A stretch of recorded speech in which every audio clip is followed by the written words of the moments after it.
manière synthétique le cours de l'investigation d'une épidémie. Comme je vous ai dit ce matin, c'est un cours important. C'est pour ça que je l'ai refait à plusieurs reprises. D'accord? L'investigation d'une épidémie, sachez que c'est une urgence et on doit travailler vite et bien. Bien. Donc, pourquoi on investigue une épidémie? On va voir quelles sont les motivations de l'investigation d'une épidémie, puis on va voir les 10 étapes de l'investigation d'une épidémie. Juste pour les étudiants dans le Zoom, est-ce que vous m'entendez, s'il vous plaît? Écrivez-moi, s'il vous plaît. Est-ce que vous êtes là? Est-ce que vous m'entendez?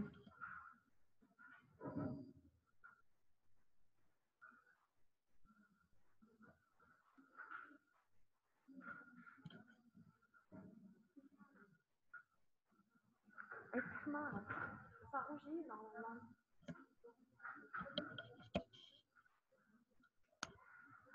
J'ai rien dans la boîte de dialogue, s'il vous plaît. Est-ce que vous m'entendez? Bon. On va décrire les différentes étapes de l'investigation d'une épidémie, donc les 10 étapes, la descriptive et l'analytique. Alors, l'épidémie, c'est une urgence, d'accord, qui va nécessiter une prise de décision rapide, une collecte rapide de données de bonne qualité et une analyse rapide de données sur le terrain, ainsi que l'utilisation d'une démarche scientifique. Donc, on doit décider rapidement, puisque c'est une urgence, travailler d'une manière efficacement. On collecte les données sur le terrain, on les analyse et on utilise une démarche scientifique pour que nos conclusions soient valides.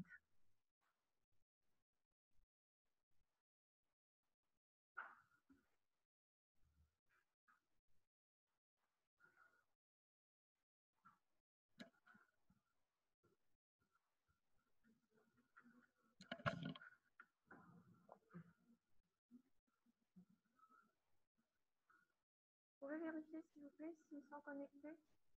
J'ai pas de retour, hein? J'ai pas de retour Zoom. Bien.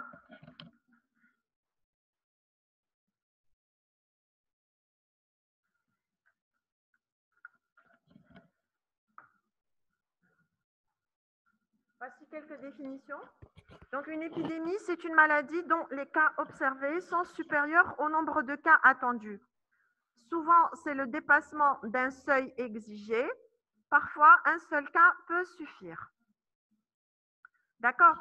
Donc, quand on dit que le nombre de cas observés est supérieur au nombre de cas attendus, ça veut dire qu'on dispose de données de surveillance épidémiologique qui vont nous donner un niveau. Et le dépassement de ce niveau, comme on a vu ce matin, généralement une multiplication par 4, signifie la survenue d'une épidémie. Souvent, c'est le dépassement d'un certain seuil. Parfois, un seul cas peut suffire. Par exemple, pour la poliomyélite, un cas suffit pour dire qu'il s'agit d'une épidémie. Un épisode épidémique lorsqu'on se réfère au temps, un foyer épidémique lorsqu'on se réfère à l'espace, et l'éclosion de l'épidémie, c'est une épidémie à son stade initial. Donc, l'investigation d'une épidémie, c'est un processus rapide, limité dans le temps, qui va servir à recueillir des données et décrire l'épidémie et analyser ses causes. Donc, quand on investigue une épidémie, c'est un processus qui est limité dans le temps. On va collecter les données, on va les analyser et essayer de trouver des solutions. D'accord? Et il s'oppose au processus de surveillance épidémiologique qui, lui, nécessite des structures permanentes. Je vais m'attarder un petit peu sur la surveillance épidémiologique parce qu'une de vos collègues ce matin m'avait demandé de parler un petit peu dessus. Alors, la surveillance épidémiologique, c'est un processus qui est permanent. Il y a des programmes de santé, il y a des maladies à déclaration obligatoire que l'on surveille en permanence. D'accord? Donc, c'est un travail qui est fait de manière permanente et la collecte des données dépend. Soit que c'est une collecte hebdomadaire, soit que c'est une collecte mensuelle, ou alors, comme pour le programme élargi de vaccination, c'est une collecte tous les 3 mois où on fait le point, donc par trimestre. Tout dépend du problème que nous sommes en train de surveiller. Le Covid, actuellement, c'est une collecte quotidienne. Tous les jours, on voit les cas et on essaye d'intervenir. Donc, la surveillance épidémiologique, c'est un processus de compilation. Donc, on va agréger les données, on va les collecter et on va les analyser. D'accord? On va analyser ces données.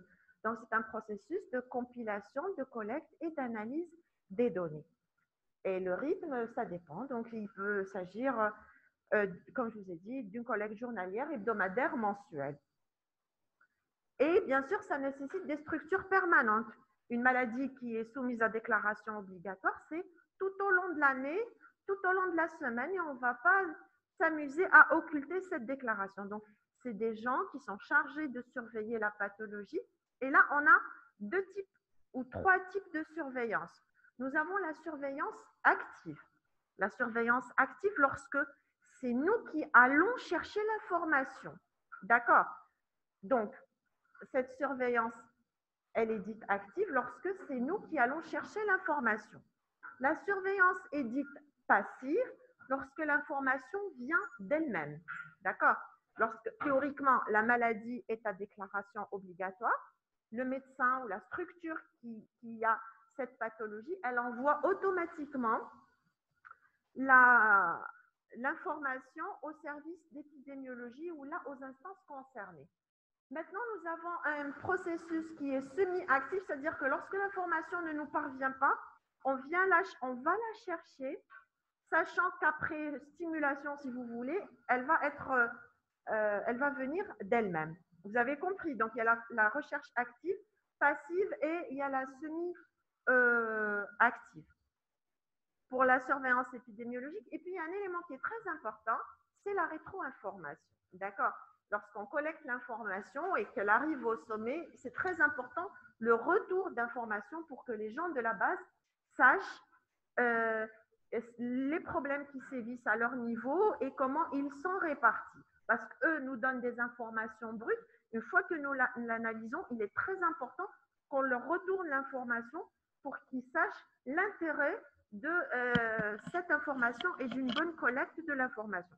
C'est ce qu'il y a à dire dans la surveillance épidémiologique. D'accord? Généralement, la surveillance épidémiologique, c'est un canevas, d'accord? C'est un support, le cours, sur lequel vous transposez une pathologie. D'accord? Surveillance épidémiologique d'un problème particulier. Oui. Active, c'est lorsque vous allez chercher l'information. Passive, lorsqu'elle vient toute seule. Elle vous parvient toute seule. Et semi-active, lorsque elle est censée venir et qu'elle ne vient pas, vous allez la chercher, stimuler les gens et tout. Après, ils vous la renverront systématiquement. Voilà. C'est tout simple, hein, la surveillance épidémiologique. Mais ce que vous devez savoir, c'est que c'est un processus permanent. D'accord? Pas de questions par rapport à la surveillance épidémiologique? Bon, voilà. J'ai répondu aux attentes de l'étudiante. Je ne me rappelle plus qui m'a posé la question. C'est tout ce qu'il y a à dire dans la surveillance épidémiologique. Et un élément important sur lequel j'insiste, c'est la rétro-information. D'accord? Voilà. Le véhicule de l'épidémie, c'est le support qui aura servi pour la diffusion de l'agent pathogène. La source de l'épidémie, c'est le point d'émergence de l'agent pathogène. Cette source, elle peut être fixe.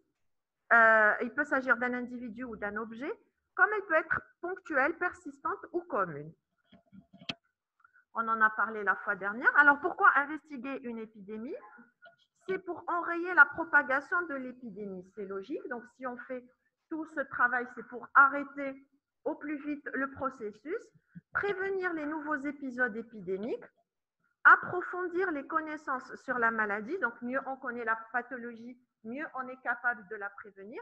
Évaluer la qualité du système d'alerte, donc la réactivité par rapport au déclenchement du problème et notre attitude, et puis enseigner les méthodes d'investigation. Alors, les objectifs de l'investigation, il faut identifier l'agent causal, il faut déterminer le mode de transmission ou le véhicule, identifier la population et les zones à risque, et quels sont les facteurs de risque. Donc, tout ça pour mieux cerner le problème et pour le solutionner efficacement. Est-ce que les gens sont là sur le Zoom? Ils sont présents? Non, ils ne sont pas là. Qu'est-ce qui s'est passé? Problème de connexion? Parce que je n'ai pas de retour. Hein. Normalement, j'ai la discussion. Je ne sais pas. Est-ce qu'on peut se reconnecter?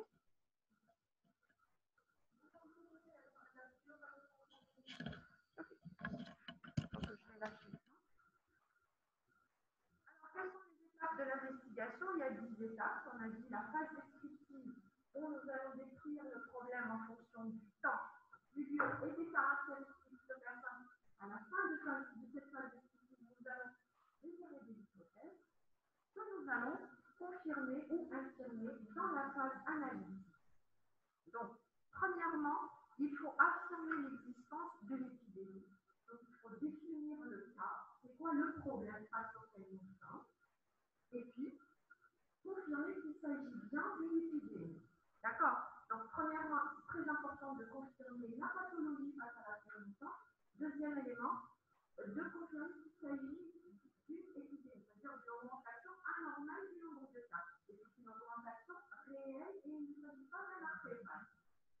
Il faut confirmer le diagnostic, comme on a dit, pas de tous les cas, définir et compter les cas, organiser les données et déterminer les personnes et les zones à risque. Au terme de cette phase descriptive, on aura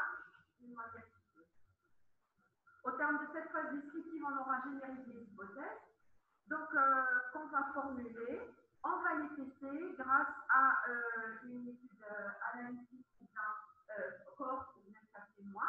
On va confirmer l'hypothèse retenue avec les faits établis, définir une étude plus approfondie, rédiger le rapport d'investigation et proposer des mesures de lutte et de prévention.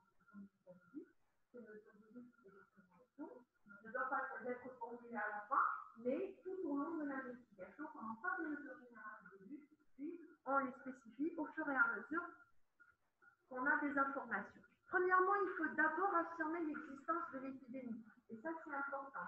Il faut confirmer, définir le cas, la pathologie face à laquelle nous sommes. Je ne sais pas si vous vous rappelez, mais au début du Covid, on était un petit peu perdu dans la définition du cas. Elle est à transmission respiratoire, c'est un virus, on ne sait pas trop ce que c'est. Définir le cas nous permet quand même de fermer la problématique. Donc l'épidémie, si c'est défini, si c'est pour une même période et une même population, le nombre de cas observés est supérieur au nombre de cas attendus. Donc, pour connaître le nombre de cas attendus, on dispose des données de surveillance épidémiologique ou bien des rapides d'enquête. Donc, s'il y a un système de surveillance épidémiologique, on va nous produire des données régulièrement. Et dès qu'il y a un dépassement, on va le sentir rapidement. Ou bien, on fait des enquêtes régulièrement. Pourquoi on a vu comme les infections bactériennes, on voit le niveau avec lequel on tourne, c'est une moyenne habituelle, et dès qu'il y a un dépassement de ce seuil, on sait qu'on est face à une situation épidémique. Bien sûr, il faut vérifier qu'il ne s'agit pas d'un artefact, donc une fausse augmentation. La fausse augmentation peut être due à un nouveau moyen diagnostique, un nouveau système de surveillance ou de déclaration. Donc, si vous avez un nouveau laboratoire ou bien un nouveau moyen de diagnostic, là, vous allez observer plus de personnes. C'est-à-dire qu'il y a une augmentation, c'est juste qu'ils sont mieux mis en évidence, tout simplement. Il peut s'agir d'une variation saisonnière, donc là, on a parlé des pathologies saisonnières où nous avons une augmentation sans pour autant que ce soit une épidémie, ou bien des mouvements de population qui font basculer les chiffres sans pour autant que ce soit une épidémie. Donc, il faut faire attention à ces artefacts. La confirmation du diagnostic, oui, elle est importante, mais elle n'est pas nécessaire de voir une état. Une fois que nous avons une idée de ce qui se passe, donc la confirmation n'est pas nécessaire, donc c'est une étape capitale dans l'investigation. On utilise la sérologie, l'isolement régien, la recherche de toxiques, mais la confirmation de tous les cas n'est pas nécessaire. D'accord? Il ne faut pas attendre de confirmer pour travailler. D'accord? On va définir les cas et on va les conduire. La définition du cas est une étape fondamentale. Elle doit reposer sur des critères simples mais précis, cliniques et ou biologiques en fonction du temps, du lieu et des caractéristiques de personne.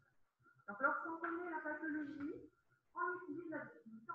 Maintenant, lorsque c'est une pathologie nouvelle, on va avoir un éventail de définitions. Donc, le cas certain, lorsqu'on a l'agent causal, donc pour le Covid-19, c'est lorsque nous avons la PCR et le test antigénique qui a été inclus dans une nouvelle définition, assez récente. D'accord? Donc, test antigénique et PCR, c'est un cas certain. Le cas probable, lorsqu'on a la TBM. Et le cas suspect uniquement sur des cytokines. D'accord? Donc, on utilise cet éventail éventail de définition et les supports de déclaration tiennent compte de cet éventail de définition. Donc, on déclare les classes individuelles ou les programmes. Voilà. Ensuite, on va organiser les données en fonction du temps. On va dresser la courbe d'épidémie. On a vu l'intérêt de la courbe d'épidémie. Donc, elle va noter l'importance de l'épidémie, l'évolution de l'épidémie, et elle va identifier le mode de transmission de la pathologie. Donc, on a vu, lorsqu'on a une intoxication alimentaire qui survient ici, après une durée d'incubation variable en fonction des individus, on observe d'abord le cas index, et puis ça augmente en fonction du temps. On a le pic et puis ça décroît. Alors, j'aimerais m'attarder un petit peu sur la durée d'incubation. On a dit que la durée d'incubation variait d'un individu à l'autre, et la durée d'incubation varie aussi d'un germe à l'autre. Okay. Donc, en fonction de la durée d'incubation, on a une idée sur les germes causes. D'accord. Si c'est une salmonelle, par exemple, la durée d'incubation est relativement courte et on est orienté en fonction de cette durée d'incubation sur la salmonelle et sur les aliments qui pourraient véhiculer la salmonelle. Donc, on est quelque part guidé dans notre investigation. Donc, sachez que la durée d'incubation, c'est une information très intéressante dans l'investigation d'une épidémie. Ça va faire renseigner sur le germe et ça va guider l'investigation. D'accord. De même que les manifestations cliniques, d'accord, c'est oriente aussi vers le germe. Donc, si on a des manifestations neurologiques, par exemple, on est dans des orientés vers le botulisme, on va trouver dans les cancers, etc. Vous voyez un petit peu l'intérêt des manifestations cliniques et de la médication. On est d'accord? Ça, c'est intéressant. Donc, on a vu que c'était la courbe qui renseignait sur la toxi-infection alimentaire collective, donc une source commune et ponctuelle. Les sujets ont pris un repas commun. Après une durée d'incubation variable d'un individu à l'autre. Après le cas index, ça augmente progressivement jusqu'à atteindre du pic et puis ça décroît progressivement. Le deuxième schéma est en rapport avec une source commune persistante. D'accord? C'est-à-dire que l'aliment en question n'a pas été retiré. Donc, il y a un premier pic, un second et un troisième. Et ça va persister si l'aliment n'a pas été retiré ou là, la source en eau n'a pas été traitée. Ici, c'est la caractéristique des maladies à transmission respiratoire de personne à personne, où nous avons, après le cas index, un premier groupe qui est contaminé, qui va contaminer un second groupe, et ça va augmenter jusqu'à ce qu'il y ait une immunité collective, puis ça va décroître. C'est caractéristique des épidémies de rougeole. Ensuite, une fois qu'on aura organisé les données en fonction du temps, il est intéressant aussi de les organiser en fonction des caractéristiques de personnes pour trouver des sous-groupes particuliers où on pourrait agir. Donc, la distribution, c'est dans les caractéristiques individuelles. L'âge, le sexe, la profession, le statut socio-économique, on va calculer et comparer les taux d'attaque spécifiques. Rappelez-vous ce schéma. Donc, c'est la tranche d'âge la plus touchée. Donc, ce sont les nourrissons de moins d'1 an et qui nous permet donc d'agir en priorité dans cette tranche d'âge. Les zones à risque, donc là encore, l'intérêt de matérialiser sur une carte de géographie nous permet d'établir des taux d'attaque spécifiques par région et d'agir spécifiquement dans les zones les plus touchées. Une fois qu'on a bien décrit notre problème, en fonction du temps, du lieu, des caractéristiques de personnes, on est à même de formuler des hypothèses que l'on va tester. Donc, avec une approche de cohorte ou une approche catégorie, rappelez-vous que les études descriptives n'ont pas d'hypothèse, mais elles permettent de générer justement des hypothèses. Les études analytiques partent avec une hypothèse qui vont confirmer ou infirmer grâce à ce groupe témoin, ce groupe de comparaison qu'elles vont utiliser. Donc, on va formuler les hypothèses à partir des informations de la phase descriptive et on va les tester par des approches de cohorte ou des approches catémoins. Comme je vous ai dit, cette approche cohorte ou approche catémoin est censée que vous compreniez l'intérêt du groupe de comparaison dans la vérification de votre hypothèse. Donc, l'approche de cohorte, donc, elle s'intéressait au taux d'impact. Elle part de sujets exposés et de sujets non exposés, en l'occurrence des gens qui ont mangé et ceux qui n'ont pas mangé le repas en question. Et elle voit dans chacun des deux groupes qui est malade, qui ne l'est pas. Donc, si on reprend notre tableau, le point de départ là, c'est ceux qui ont consommé l'aliment en question et ceux qui n'ont pas consommé l'aliment en question. Et le point d'arrivée, c'est la maladie. Bien sûr, même à la séquence temporelle ne va pas être vérifiée puisqu'on est face à un épisode épidémique où la maladie est déjà là. C'est juste l'approche où le point de départ, c'est ceux qui ont consommé, ceux qui n'ont pas consommé. Donc, si on prend le sandwich, j'ai 86 malades parmi les 154 qui l'ont consommé. Donc, un taux d'attaque de 56%. Pour la crème, j'ai 46 malades parmi ceux qui ont consommé, donc un taux d'attaque de 54%, et j'aurais besoin de la même. L'idée, c'est d'avoir le groupe de comparaison pour lequel j'ai monté un taux d'attaque et de calculer ma différence. Donc, l'aliment en question, c'est celui pour lequel la différence de risque est la plus importante, en l'occurrence le lait. L'approche 4 témoins, on va partir de la maladie, malade, non malade, et on va voir qui a consommé, qui ne l'a pas. Donc, le point de départ sont les malades, pour lesquels nous allons proposer des non malades, et on va voir qui a mangé, qui n'a pas mangé l'aliment en question. Donc, parmi 86 personnes qui ont consommé le sandwich, on a 116 malades, d'accord, avec un pourcentage d'exposition de 74%. De la même manière pour la crème et pour le lait, et les différences des pourcentages d'exposition, c'est encore une fois le lait qui l'emporte. Donc les deux méthodes sont concordes. Est-ce que vous avez des questions par rapport à ces deux approches? Donc comme je vous ai dit, l'idée c'est d'avoir un groupe de comparaison et de calculer les différences, soit dans les taux d'attaque, soit dans les pourcentages d'exposition pour chacun des aliments en question. Il n'y a pas de soucis par rapport à ça? Très bien. On va confronter l'hypothèse retenue avec les faits établis. On a dit qu'on devait être cohérent. Très important, une cohérence entre l'hypothèse et la réalité, avec les données cliniques, biologiques et épidémiologiques. On développe une étude plus approfondie pour mieux préciser le mode de transmission, pour mieux préciser les facteurs de risque, pour quantifier ces facteurs de risque et étudier la relation dose-effet. Donc, elle consiste à rechercher tous les cas et à élargir le groupe témoin. Ça, c'est ce qu'on fait une fois qu'on a terminé l'urgence. Le rapport d'investigation, il est important à connaître, puisque c'est un rapport opérationnel. Tout médecin doit avoir rédigé un rapport d'enquête. Il alimente la mémoire en santé publique, c'est un document médico-légal et il permet l'enseignement. Donc, il contient toute l'histoire de l'épidémie. Donc, les circonstances dans lesquelles sont survenues l'épidémie, la méthodologie des enquêtes descriptives et analytiques qui ont été suivies. Il doit quantifier les cas, les complications et les décès. Il doit décrire l'épidémie en fonction du temps du lieu et des caractéristiques de personnes. Il doit donner les résultats des enquêtes étiologiques et biologiques et quelles ont été les mesures de contrôle et de prévention qui ont été préconisées. Après, il y aura un décalage. Est-ce qu'elles ont été appliquées ou pas? Donc, c'est important de les consigner par écrit dans un document. Les mesures de contrôle, donc voici quelques règles pour les mesures de contrôle. Il ne faut pas attendre la fin de l'investigation pour les proposer. Ça, c'est très important et j'insiste dessus. Il faut donner les mesures générales au début et spécifier au fur et à mesure.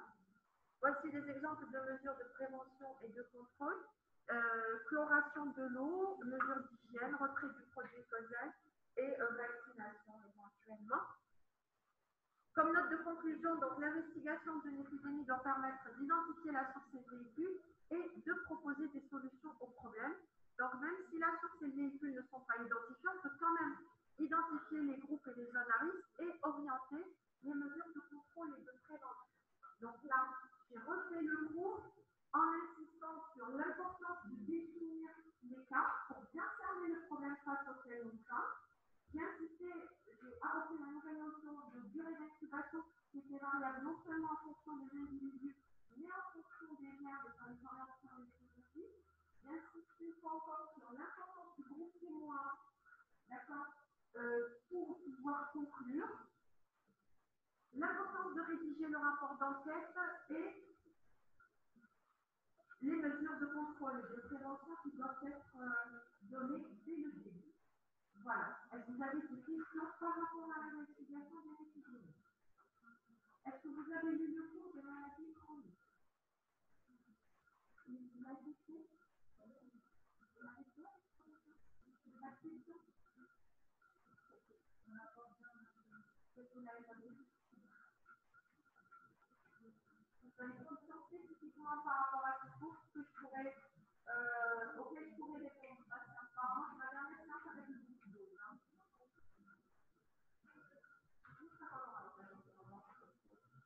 La question? Maladies chroniques ou des maladies multifactorielles, leur prévention passe par 3 niveaux. Prévention primaire, secondaire et tertiaire, d'accord? Généralement,